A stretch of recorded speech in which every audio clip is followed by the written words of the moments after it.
ज़िंदगी का no doubt बहुत ही खूबसूरत समय चल रहा है, लेकिन उसके साथ ज़िम्मेदारियाँ दुगनी हो गई हैं, टाइम कम हो गया है, स्पीड ज़्यादा रखनी है, बॉडी उस तरह से जवाब दे रही है।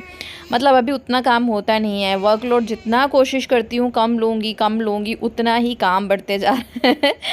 आप लोग भी अपने एक्सपीरियंस बताइएगा। ये हृदय की ना ओल्ड पिक्चर है। जब वो 1 मंथ का हुआ था तब मैंने थोड़ा-सा ट्राई किया था ऋत्वी के साथ मिलके शूट करने का। तो आज नहा धो के फटाफट से मैं रेडी हो गई हूँ सुबह ही। मतलब हृदय के साथ मेरा ऐसा ही है। पहले भी ऐसा ही था, सुबह उठते ही मैं नहा धो लेती थी। लेकिन अब तो ऐसा होता है, कहते हैं ना पंजाबी दे विच मौका साँभना हुंदा है, क्योंकि फिर हृदय उठ जाएगा, फिर नहाना धोना क्या, वॉशरूम जाने का वक़्त भी नहीं होता।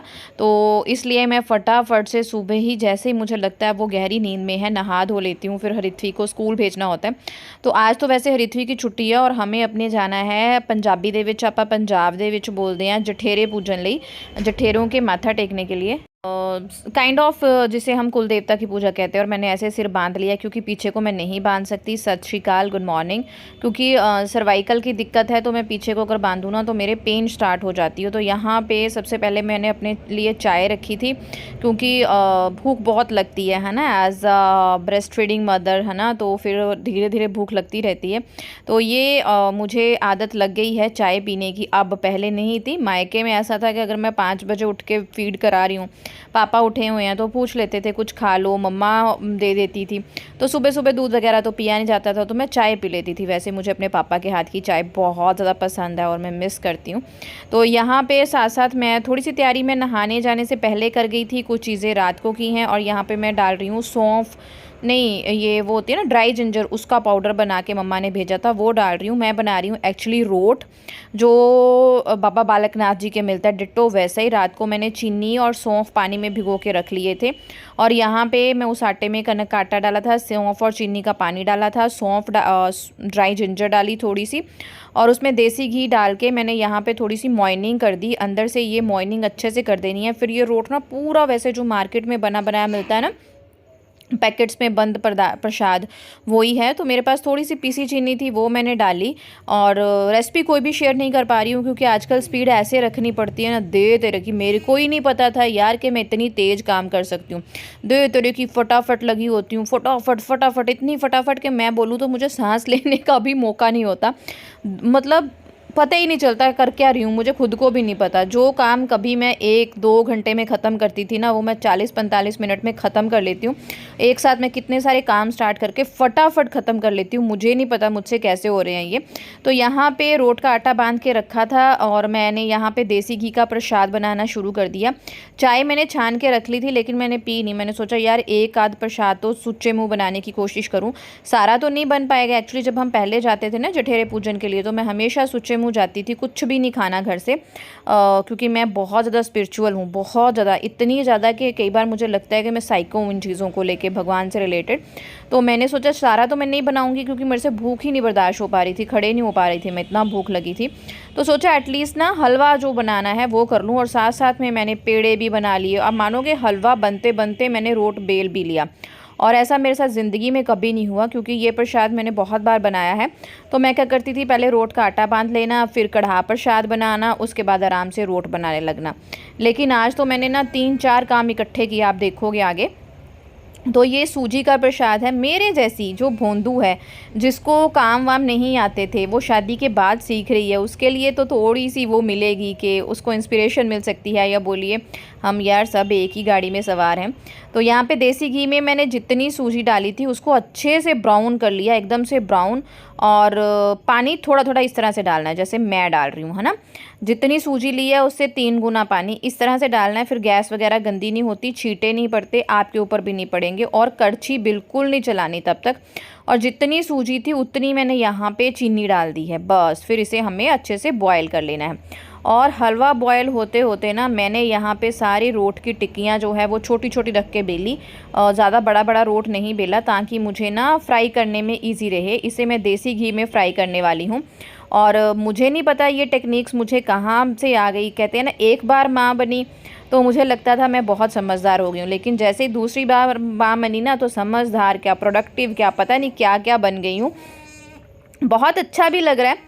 लेकिन ज़िम्मेदारियाँ यार इतनी बढ़ गई हैं ना कि शायद इसलिए क्योंकि ऋत्विक को स्कूल भेजना होता है। जब आप का एक बच्चा पहले स्कूल गोइंग हो, उस एज में हो, तो उसके लिए ज़िम्मेदारियाँ होती हैं। उसको अच्छे से खाना देना है, उसको नहलाना है, उसको उसको सेक्रीफाइस करना पड़ रहा है, जो मुझे ना कहीं अंदर बहुत खलता है, बहुत ज़्यादा खलता है।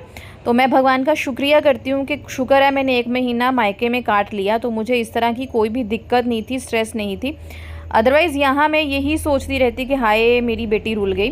तो यहाँ देसी घी में रोट फ्राई हो रहे हैं। एक साइड पे मैं बड़ी बड़ी चपातियाँ बना रही हूँ क्योंकि वहाँ पे चूरी भी चढ़ाते हैं।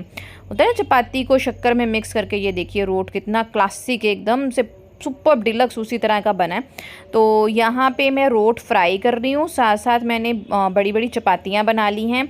रोट फ्राई करते करते ही मैं चपातियाँ बना लूँगी और उसकी बना दूँगी चूरी। और ये सारा काम मैं मानेंगे मैंने ना 1 घंटे से पहले में फ़िनिश कर लिया। और कहीं जब मैं पहले ये काम करती थी मैं आराम से 1.5-2 घंटे, तो 2 घंटे से ऊपर लगा देती थी, क्योंकि फिर मैं एक एक प्रसाद तसल्ली से बनाती थी। तो आज तो मैंने 3-4 गैस प्रॉपर सारे यूज़ कर दिए। जितने मेरे से शॉर्टकट मेथड हो रहे थे ना उतने मैंने कर लिए और ब्लेस्ड हूँ। चलो भगवान जी, ऐसे ही है ना हमारी मम्मियाँ करती हैं, है ना। मुझे याद आ गया, हम देखते थे ना जब अपनी मम्मा को काम करते तो हम बोलते थे मम्मा की है तुम सारी दिहाड़ी काम लगे रहने हो, रेस्ट कर लिया करो, रेस्ट कर लिया करो। अब समझ में आता है कि बच्चों की परेशानियाँ, बच्चों की टेंशन जो हम मम्मियाँ लेती हैं ना, वही हमें रेस्ट नहीं करने देती। हर टाइम हम चाहते हैं कि हम अपने बच्चे को बेस्ट दें, उसी के चक्कर में कहीं ना कहीं हम रेस्टलेस रहते हैं। अगर आप एग्री हो लाइक ज़रूर करें, कमेंट में बताएं भी। हस्बैंड्स जो है ना वो इधर उधर घूम सकते हैं, उनकी लाइफ रंगीन होती है, वो फ्रेंड सर्कल्स में जा सकते हैं, जहाँ जाएं तब जा सकते हैं। लेकिन हमारी लाइफ ना बच जाती है। हम आधे से ज़्यादा औरतें पहले तो अपना करियर सेक्रीफाइस कर देती हैं, हमारी स्टडी का कोई अता पता नहीं रहता, फिर हमारे दिमाग में हर टाइम घर और बच्चे चलते रहते हैं। अब जैसे मुझे था कि हृदय के उठने से पहले मैं सारा नाश्ता बना लूं, और इस टाइम पे मेरे हस्बैंड आराम से जिम गए हुए थे, है ना। आई एम नॉट सेइंग कि चलो उनकी एक लाइफ होती है, वो भी कमाते हैं, हमारे लिए सब कुछ करते हैं, बहुत सारी चीज़ें वो भी सेक्रीफाइस करते हैं, लेकिन उनको ना कहीं अपनी लाइफ सेक्रीफाइस नहीं करनी पड़ती। हम अपनी इच्छाएं, अपनी लाइफ सब कुछ सेक्रीफाइस करते हैं, है ना।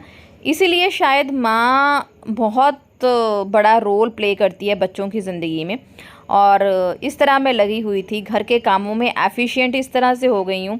रोट भी तल रही हूँ, साथ साथ चपातियाँ बना के उनको भी, मतलब मैंने चूरी भी फटाफट से साथ ही बना ली थी। मुझे पता ही नहीं चला कब इतनी मैं मतलब वो हो गई कि फटाफट वाला काम कर रही हूँ मैं, बस समझ में ही नहीं आ रही।